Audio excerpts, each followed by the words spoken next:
If you're caught up on the latest My Hero Academia chapters, then you know that the end of one of the best manga arcs of 2020 is drawing to a close soon. And with the end in sight, I think now is as good a time as ever to theorize and speculate. For those that don't read the manga and don't want to be spoiled, please take this opportunity to leave, as I'll be discussing things that will be covered in the spring season of the anime as well as recent events in the manga. That said, I thank you nonetheless for clicking on this video and hope you'll check out more of my other content. With that warning out of the way, let's talk about the man on this video's thumbnail and how I think he is going to be a pivotal part of the next arc in My Hero. The arc where Deku interacts with the One For All user that All Might tried to cover up. The big inspiration to actually make this video comes from Broken Ronin's video titled, "Is This the Start of Deku's Negative Character Arc?" Ronin is an awesome guy with awesome content, so I wanted to give him a shout out, especially since YouTube pulled the plug on his old channel. I want him to regain the following he had because he honestly deserves it. He's got great perspective on anime and manga, and I hope you'll give his content a look. So, what does Broken Ronin's video have to do with this one? Just like his video title suggests, I agree that we're going to be seeing a darker character arc with Deku coming up. The fight that just took place with Shigaraki and the League of Villains broke Deku both physically and mentally. We saw him snap when Bakugo took that hit for him, and the overall weight of the events that took place are sure to come crashing down on him when the dust settles. I wanted to take things a step further and make a big prediction. Granted, it very well could be wrong, but hey, making fan theories is supposed to be fun, so why not take a crack at it? My theory is that the next arc is going to feature Deku making contact with another user of One For All. I'm predicting that the particular user Deku will meet next is the fourth user. The fourth user is still a big mystery to us. Not as mysterious as the second or third users who weren't even given a face reveal, but mysterious in some other ways that I'm about to cover. In terms of a face reveal, we've seen the fourth user a few times. The first was in chapter 193, where he and the other users are lined up as the original host face off against his brother All For One.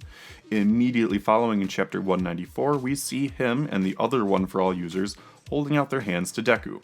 We see him a third time in chapter 213 when he's talking to the fifth user, Daigoro Banjo, about inheriting all of the quirks from the past users. The last time we see him is in chapter 257, where All Might is talking to Deku and Bakugo about the passing of One For All from user to user. So why is this guy so important if he's only been briefly seen 4 times and never had any direct conversation with Deku? There are 2 major reasons for this. First, let's take a second look at chapter 284.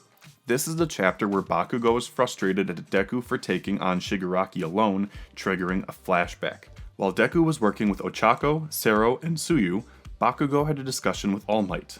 In this discussion, he specifically brings up the fourth user and how all the notes on him were scribbled out.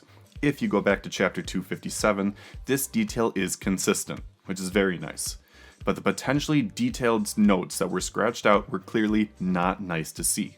No name, no cause of death listed, and no info on a quirk. Bakugo tried bringing this up previously, but All Might didn't say anything. Even now when Bakugo asks, All Might won't reveal anything. He's hiding something specific about this fourth user because he's worried about something. That something, whether it's the fourth user's quirk and or something about who he is, could be trouble for Deku in his current state. It's also important to note in this chapter that Deku's training here is meant for him to control new quirks as they become usable, rather than having them explode to the surface like Black Whip originally did. More on this momentarily. My second reason for thinking that the fourth user is up next for Deku is a particular detail in chapter 286. When Bakugo takes the hit for Deku from All For One controlling Shigaraki, you see the exact moment when Deku snaps. In that particular moment, a single white lightning bolt-like marking briefly appears near his left eye, a marking similar to that of the fourth user's 2 markings. Immediately following this, Deku goes into a rage where the upper part of his face and hair have turned black while his eyes are white and sparking. It's not until he's touched by Shigaraki's hand that he reverts back to normal. This is some more speculation on my part, but I think that what we just saw wasn't just some stylistic art choice by Horikoshi. I'm thinking that this is a teaser to a potential rage boost quirk or something similar. It wouldn't be that odd for a One For All quirk to release when certain conditions are met. After all, it happened with Black Whip. And as All Might mentioned, he's having Deku train so that Deku has control over the various quirks within him. It makes sense that such a traumatic moment would trigger a more dangerous quirk. Now, this all said, the second point is definitely way more speculation than the first. It is complementary to the first reason though, and that single lightning bolt-like mark that appeared on Deku's face really seems too on the nose for it to not have significance. For Horikoshi to specifically bring up details, or the lack thereof, with the fourth user of One For All is incredibly significant. Why else would he bring up 2 chapters before Deku loses it over Bakugo getting heavily injured? That's not just a detail that you casually drop for no reason. That's not Horikoshi's style. So, with my reasoning out of the way, let's get back to the speculation. Deku is going to be carrying a lot of emotional weight on his shoulders after this arc ends. Not to mention, we have no idea what kind of physical toll he's experienced. I don't think Eri is going to be able to fix this anytime soon, if at all. Healing Mirio is one thing, since his physical appearance was fine, but healing a heavily damaged and scarred Deku would probably be too traumatic for her and bring out a lot of PTSD. But let's focus on the emotional side of things. Deku has faced the full spectrum of negative emotions at this point, but this was the first time that he fully gave in to his rage. That emotion lingers, and I have no doubt that it's a feeling he's going to wrestle against in the future. As a result, this is going to bring him closer to the fourth user of One For All. Will he explain his past and/or quirk to Deku, or will All Might explain it to him first? If Bakugo noticed that detail about the fourth's info being scribbled out, there's no way that Deku missed it. This could potentially lead to the first dispute between Deku and All Might. If he had information that could have been useful or important, why didn't he share it with Deku? Even if it was just a lead or partial information, especially given what just transpired against the villains. This could go in several different ways, but it should lead to some very interesting character development. In the end, I could be very wrong about what's going to happen next. It's very possible that Horikoshi could take things in a different direction and have Deku learn about another user of One For All since he's acquired Float.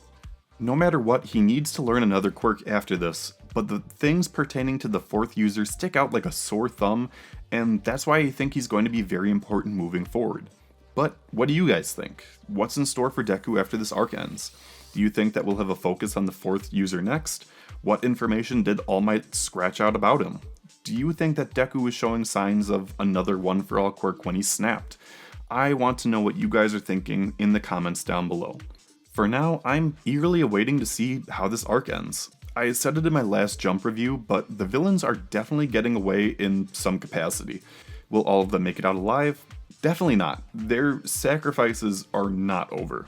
I want to see the weight of these events on hero and villain society alike after the events of this arc, and I could potentially even see a time skip happening. Either way, I trust that Horikoshi is going to continue to make things incredibly interesting. So, big thank you to everyone that made it this far into the video. If you liked it and want to see more content like this, give this video a like and/or leave a comment. If you haven't subscribed already, it would mean a lot for you to hit that subscribe button as well.